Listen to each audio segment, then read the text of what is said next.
LDWMMAC, quick video. Man, oh man, oh man.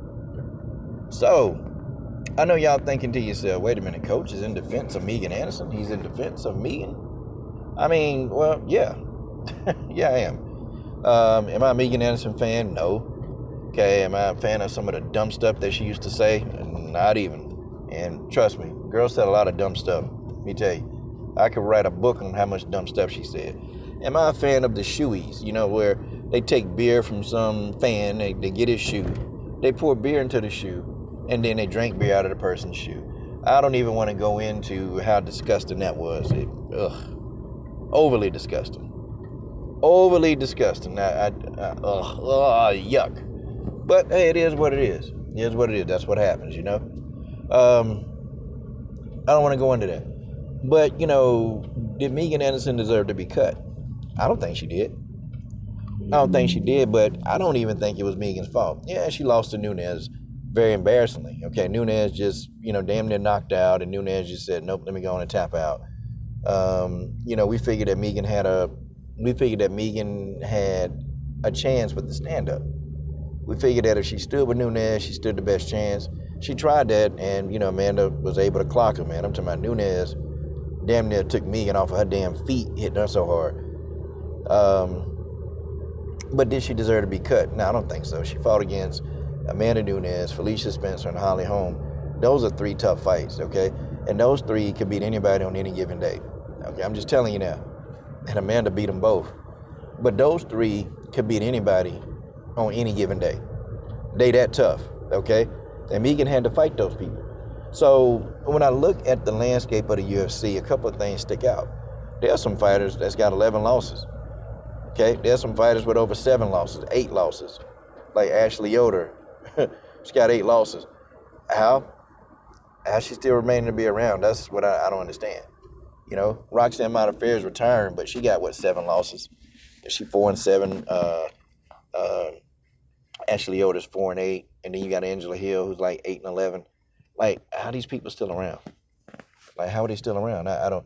Maybe because they make entertaining fights. I'm not really sure, but they're still here.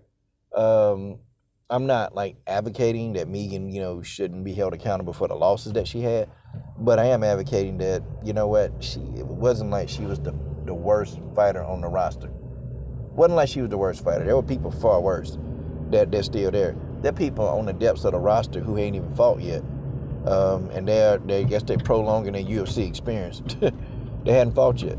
They've been on a hiatus for however long they've been on a damn hiatus, and they ain't fighting. Okay. Megan Anderson shouldn't have been cut, but it's the UFC's fault because number one, what the UFC did is they put this division in place, and they really had no intention of making this division legit. They didn't do it, and for once, I almost agree with Kayla Harrison. Kayla Harrison, I can understand if she don't sign with the UFC. Why would she do that? Okay, guys, we got to think about like business. We got to think about money now. Why would Kayla Harrison sign with the UFC? First of all, what are you going to sign her to? You're going to put her in a damn division that's not even legit. They don't even have a legit ranking system in the 145-pound division. They don't have a ranking system. When you go to the damn website, the only person you see is Amanda Nunes, okay? Atop the division. You don't see like the division rank. The division is not even, is so unlegit that they didn't even rank the division. I mean, how do you explain that? The division is not ranked, okay? So what the hell is Kayla going to go to?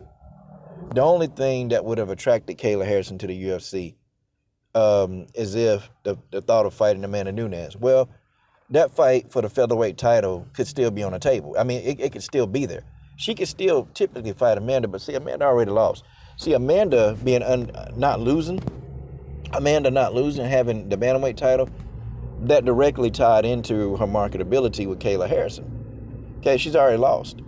And stylistically, Kayla Harrison has a style. It's not like exactly like Juliana Pena, but, stylistically, she got a style that's a pressure type style. Come forward, grab you, take you to the ground, okay? And Kayla Harrison got endless cardio. So, I mean, one could say, hey, maybe Kayla has a chance. That's what a casual fan would say. But I can see why Kayla would think twice about trying to sign. I wouldn't do it. I mean, I wouldn't do it. I mean, first of all, you're not even populating a division with anybody of notability. Okay, you don't want to do that. And anybody with any kind of notable stats, you say that, well, they bums, or this Dana White, they bums, or, we don't want to fight these kind of people like this. Like, I mean, what the hell? What the hell? Chris Cyborg pulled out of this thing. She pulled out. She was giving her undying support for this division, and then she just pulled out because she realized that, this dude ain't trying to fill this division. They're not trying to fill a division. They had the resources to do it, but they didn't want to do it. So what is Kayla Harrison going to sign to? Nah.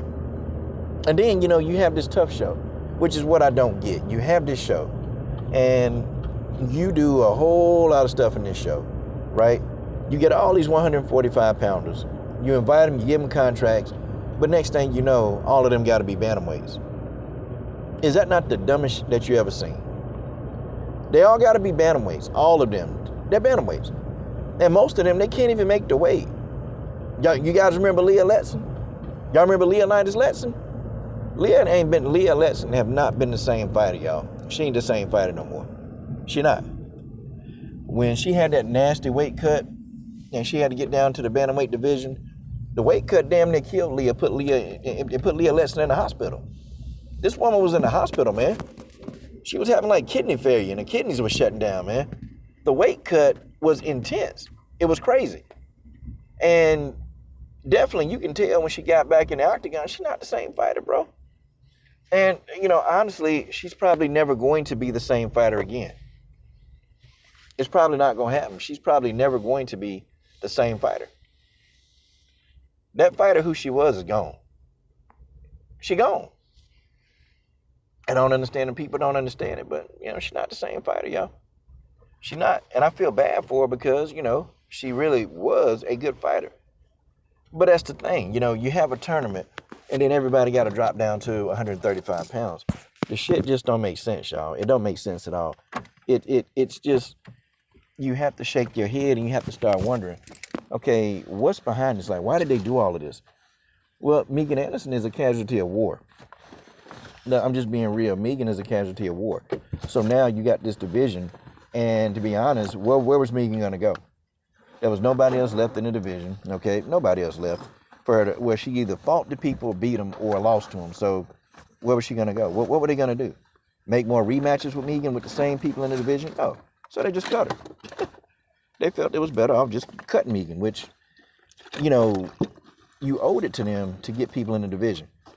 And now y'all think Kayla Harrison gonna sign? She's not gonna sign, guys. If Kayla Harrison signed with the UFC, I'd be overly shocked. I'd be real shocked if she signed. I'd be extremely shocked. But I'm not holding my breath. I don't think she's gonna do that. I think she'll either go back to the PFL or Bellator, and I don't know. I don't know. But the UFC, they really messed this up, man. They really messed this up. And they messed it up to a point to where no big name star, they get another star that come out that could fight in the 145 pound division. That person isn't going to. They're not going to go to the UFC because they see what happened this time. They see what happened this time, and guess what? It's not looking very kosher, is it?